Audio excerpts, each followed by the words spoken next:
Here's another question that was sent to me. The individual wanted to know what in the heck you do when you're going to build a stairway in a garage that has a sloping floor. And keep in mind that most garage floors slope from the back of the garage to the front, anywhere between a 1/16 of an inch per foot to a 1/4 of an inch per foot.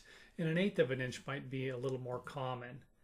Garage floors usually don't get a lot of water. It's not something that needs a big slope, but it all depends on the installer of the floor. So here's a stairway going up to a floor. I used to do a lot of these for condominiums, I remember.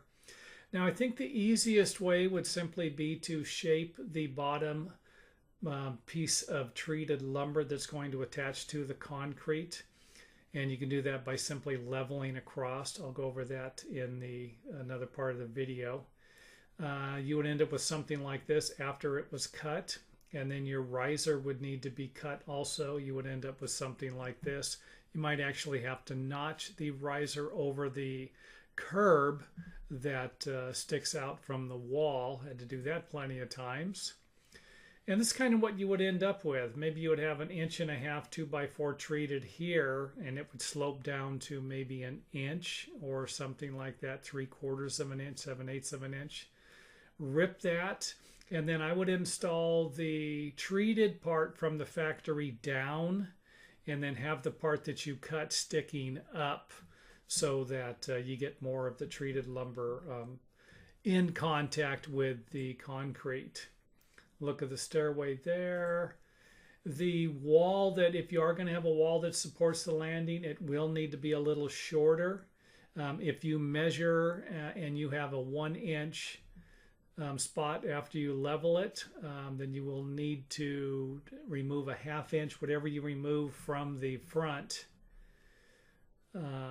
Whatever you remove from this part here will need to be removed from the wall. Now you won't need to rip the treated lumber down for this. Simply remove whatever it is. If this is a 1/2 of an inch you're removing from the treated lumber, simply remove a 1/2 inch from the wall. If this wall right here, the wall studs are 20 inches, then the wall studs in the back would be 19.5 inches. And I just kind of wanted to show you, sometimes you can extend the risers past and you'll be fine with that. Might need to leave some room for some drywall to slide in between there. And you might actually need to install another stringer here also. Here's an example of what it would look like if you did not rip the treated lumber down. You would just lay a 2x4 on top, and these stringers are level. So this kind of gives you an idea of what you're dealing with when the concrete is sloping this way. This is what it would look like after you cut cut the bottoms off the stringers. This method here would be using full 2x4s. If you're going to use 2x4s, simply cut the stringers the desired height, and you could simply do that by leveling across. You would simply install this stringer here. I think I have it over here. Install the stringer here, put a level across, and then simply measure the distance to where the stringer is located. And you'd probably need to mark the treated lumber here so you can get an accurate measurement here also. Give you an idea. And this method here would be using a stringer from the side, but you could always use one from the middle. And this is probably going to be more preferred. You know, if you have a 7-inch rise, I like to see the 7-inch rise in the center. This is where most people are going to be traveling. You know, wouldn't be uncommon for something like this to have a handrail on it. People are going to be coming around here, and this would probably be the first spot they would step right here. You could actually move it over to here if you wanted to, but I think you're going to be okay if you have a 7-inch risers everywhere else. Have a 7-inch rise here, and then this over here might be 7 1/4. This one over here might be 7 1/4. This over here would be 6 3/4.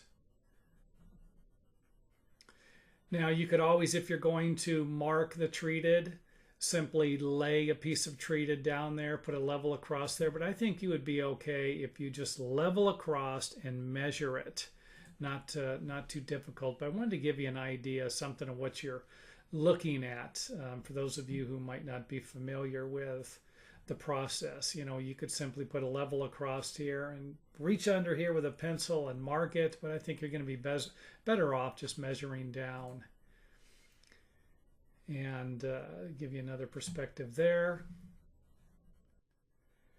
I think this method will work best for figuring the total overall rise, to figure the individual risers, and that would be to simply go from the center, level out from the floor, whatever the overall height is, whether it's going to be a platform or the home, the floor and the interior of the house. Level across at the center, and then you know, you could always level down here if you can't find the center, or put a 2x4 up here. And again, you might not need the treated down here for that. You could simply put a 2x4, just hold it with one hand while you're using the level, and mark the 2x4, and then simply measure the 2x4, and that would be it. So instead of having this right here, you would just have a 2x4 here, and then use the level to position yourself. It's not too complicated, but can be depending on what you're measuring. Hold the level up and the 2x4, and once the level is where you want it and looks good, simply reach under the level here and mark the 2x4.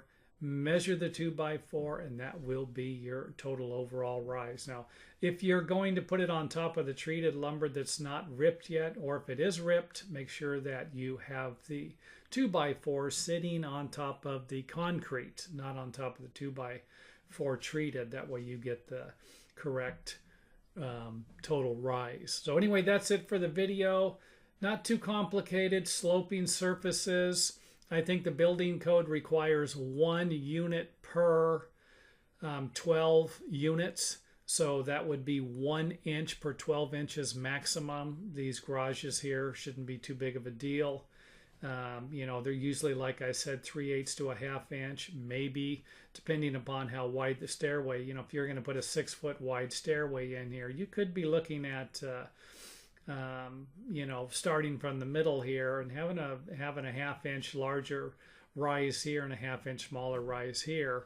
But either way, I think going from the center is going to be the best option for this. Feel free to leave comments in the comment area, and remember, these videos, some of them that I do make, are inspired by questions that you email me. Feel free to email any of your questions or problems that you do have, or videos you cannot find on the internet, and I will try to do the best I can in answering them in a timely manner.